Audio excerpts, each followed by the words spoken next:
The funniest version of them lying comes by way of I suppose you'd call him a middle tier liberal commentator. He's this guy, Brian Tyler Cohen. I've chatted with this guy before. He and I had at least one debate, maybe a couple of debates on Alex Michelson's show in LA.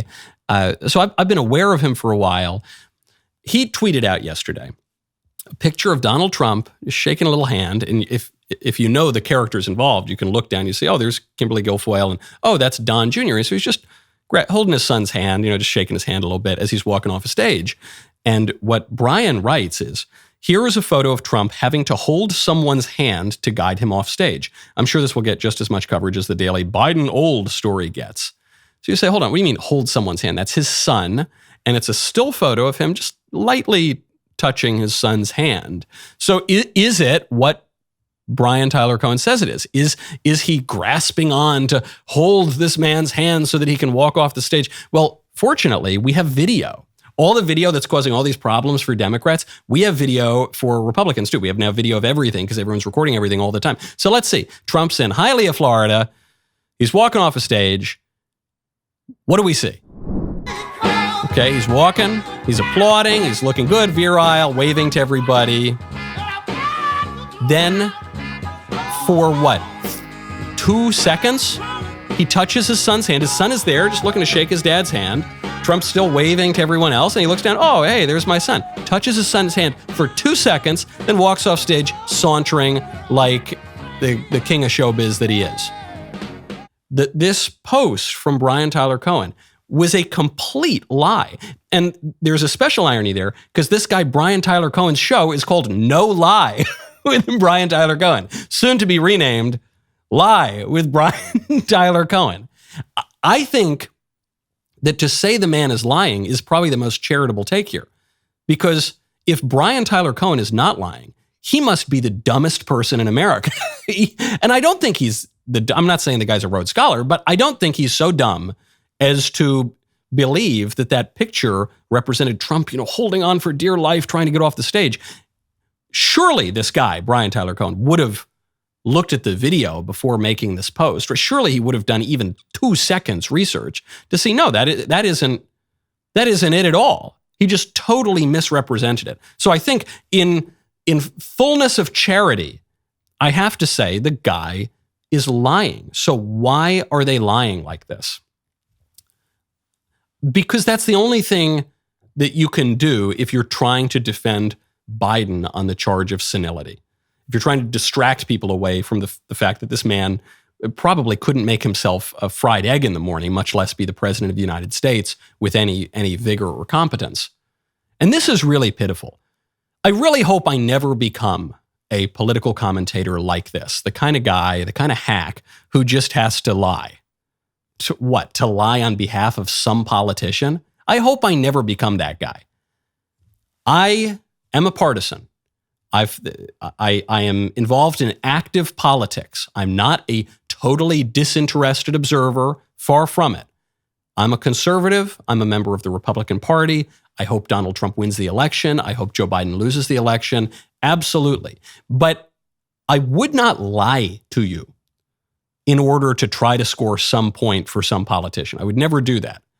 I would always give a little more grace to my side if I could in good conscience. I would always, point out the errors of the other side, if as long as they're honest errors. But there's so many things that you could try to attack Trump for. This is it? This is the best they've got? Yes. I guess that's the good news. This is the best they've got. If they had anything better, they wouldn't have to lie. They wouldn't have to prosecute him. They wouldn't have to try to change all the election rules. They wouldn't have to try to kick him off the ballot. They wouldn't try to put him in jail. But they're doing that, which is proof that they've got nothing else.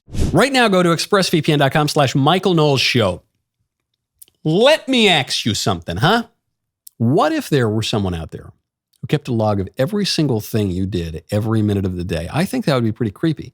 What if I told you that's exactly what happens each time you go online? Your internet provider is allowed to store logs of every website you have ever visited and can legally sell these data to anyone. That is why I use ExpressVPN. ExpressVPN reroutes my internet connection through their secure servers, so your ISP can't see or log what you do online. And many of you might be wondering, okay, well, hold on, if I'm routing all my data through ExpressVPN, then doesn't the VPN just see what I'm doing and log my data instead? That's what I thought, at least at first. And many VPNs that claim to have a no logs policy have actually been caught logging customer activity. ExpressVPN is the only one I trust, because they use trusted server technology that makes it impossible for their VPN servers to store any data, including logs of any ExpressVPN customer. You don't have to take my word for it or ExpressVPN's word for it.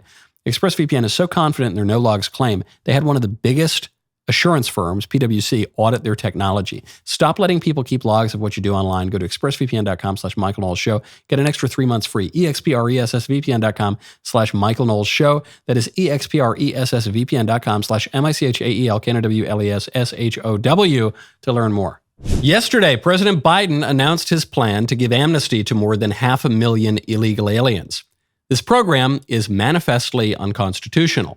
Even Joe Biden's old boss, Barack Obama, admitted repeatedly for his entire presidency that it was unconstitutional until 2014, when Obama did it anyway. I taught the Constitution for 10 years. I know some here wish that I could just bypass Congress, change the law myself. But that's not how democracy works. And sometimes when I talk to immigration advocates, they wish I could just bypass Congress and change the law myself. But that's not how democracy works.